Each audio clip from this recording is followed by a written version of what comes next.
Hai semua, Assalamualaikum, selamat sejahtera. Apa khabar? Diharapkan semuanya sihat dan baik-baik sahaja. Okey, baiklah, hari ni kita nak belajar ringkasan. Okey, kita dah belajar dah pun sebelum ini ringkasan. Jadi hari ini seperti ulang kaji lah. Okey, ringkasan. Cuma soalan yang berbeza sahaja. Okey, kita lihat dulu apa objektif pembelajaran dan kriteria kejayaan.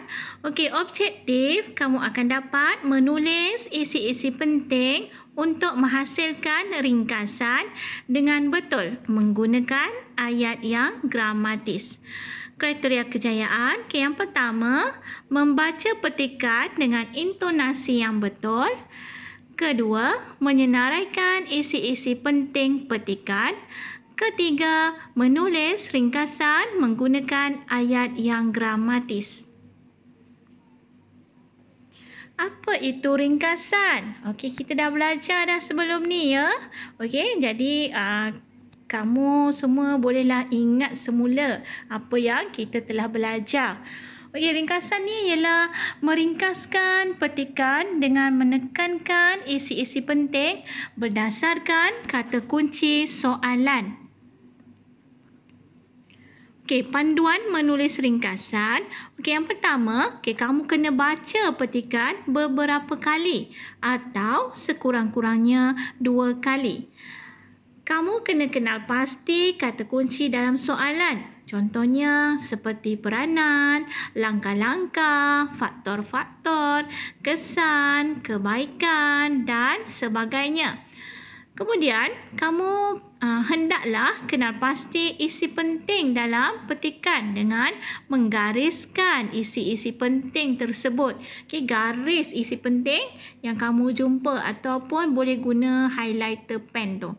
Okey, kemudian pastikan anda memperoleh sekurang-kurangnya 5 isi penting. Okey, biasanya dalam petikan paling sedikit ada 5 isi penting. Kadang-kadang dia beri lebih, tapi pastikan kamu dapat 5 isi penting.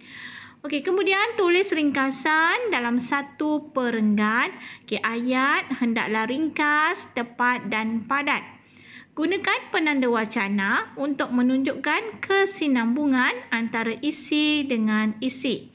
Okay, kemudian, pastikan ringkasan kamu ditulis antara 80 hingga 100 patah perkataan.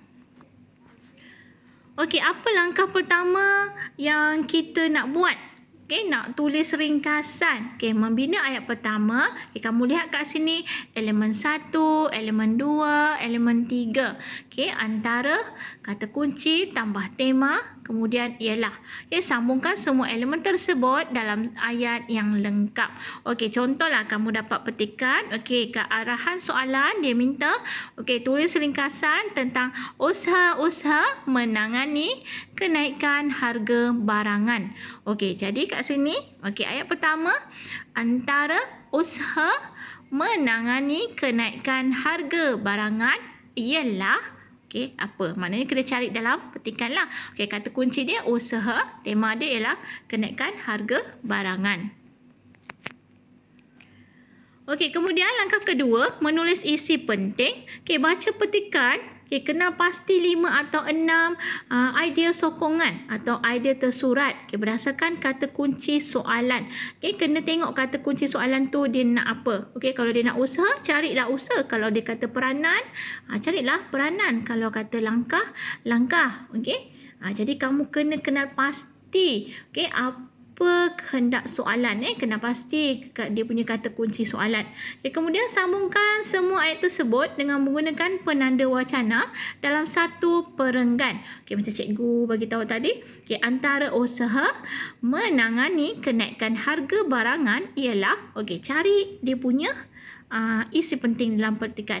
Kemudian selain itu, cari lagi isi penting dia. Lepas tu carilah. Dekat sini cikgu bagi sampai 6. Biasanya kamu berikan 5 lah, paling sedikit 5, mesti 5. 5 isi penting. Okey, apa langkah ketiga pula? Okey. Pastikan kamu semak ejaan, tanda baca dan juga penanda wacana yang telah kamu gunakan, yang telah kamu tulis. Okey, sebab kadang-kadang kita tersalah tulis ejaan. Okey, hati-hati. Pastikan kamu tulis perkataan tersebut dengan ejaan yang betul. Okey, kemudian kira dan tulis bilangan patah perkataan di sebelah kanan bawah ringkasan. Kena tulis, jangan malas hendak kira. Okey, kena tulis ya. Okey, jom kita baca petikan. Baca petikan di bawah ini dengan teliti. Berdasarkan petikan tersebut, tulis sebuah ringkasan tentang ciri-ciri sekolah idaman pilihan ibu bapa. Panjangnya ringkasan anda hendaklah tidak melebihi 100 patah perkataan. Anda digalakkan supaya menggunakan ayat anda sendiri tanpa mengubah maksud asal petikan. Okey, dekat sini petikan ni dia hendak kamu tulis, okey, cari isi penting tentang ciri-ciri sekolah idaman pilihan ibu bapa. Okey, kita tengok petikan ya. Memang tidak dapat dinafikan bahawa ibu bapa pada hari ini amat memberikan penekanan kepada kualiti sesebuah sekolah sebelum dijadikan pilihan untuk menghantar anak mereka belajar di situ. Tiada ibu bapa yang sanggup menghantar anak ke sekolah yang dianggap bermasalah kerana ibu bapa mempunyai harapan tertentu yang terjana di kotak minda mereka. Persoalannya, apakah ciri-ciri yang ingin dilihat oleh ibu bapa sebelum menjadikan sesebuah sekolah itu sebagai sekolah idaman mereka? Okey, kat sini pun dah ada persoalan. Okey, nak ciri-ciri. Ciri apa yang ibu bapa hendak lihat sebagai sekolah idaman? Okay, jadi perenggan pertama tadi belum ada isi penting. Okay, kita tengok perenggan kedua. Sekolah yang mampu menghasilkan keputusan pencapaian pendidikan yang tinggi dalam peperiksaan jelas menjadi satu ukuran penting kepada ibu bapa. Sekolah sebegini dilihat sebagai teraju status yang tinggi berbanding sekolah yang gagal mencapai keputusan yang baik. Satu lagi, kriteria yang mempengaruhi pilihan ibu bapa adalah iklim sekolah yang kondusif bagi keperluan pembelajaran dan sosialisasi murid. Sekolah sebegini dipercayai dapat merangsang murid untuk mencintai ilmu dan meletakkan sasaran kecemerlangan dalam diri murid. Begitu juga dengan sekolah yang mempunyai kemudahan yang cukup baik untuk keperluan pembelajaran murid. Ibu bapa memilih sekolah seperti ini kerana mampu menyediakan murid dengan pelbagai kemudahan yang dapat memantapkan pembelajaran mereka.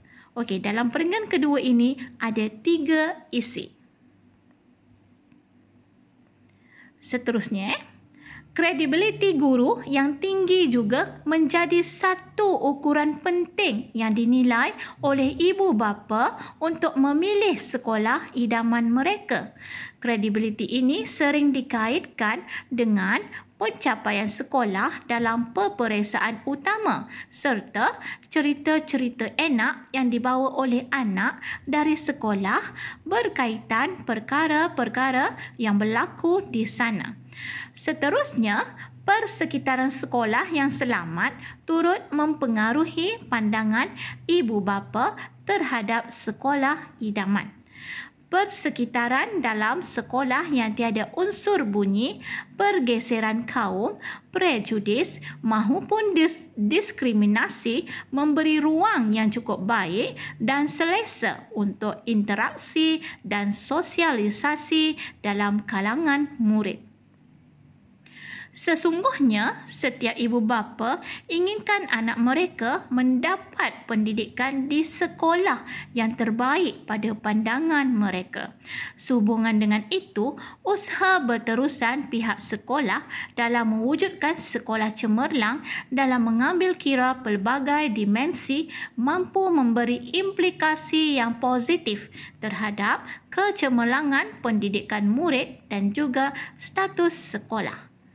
Okey, dalam perenggan ketiga ada 2 isi penting. Okey, petikan ini dipetik dan diubah sesuai daripada Sekolah Idaman oleh Dr. Suresh Kumar M. Valley, Majalah Pendidik, Julai 2018.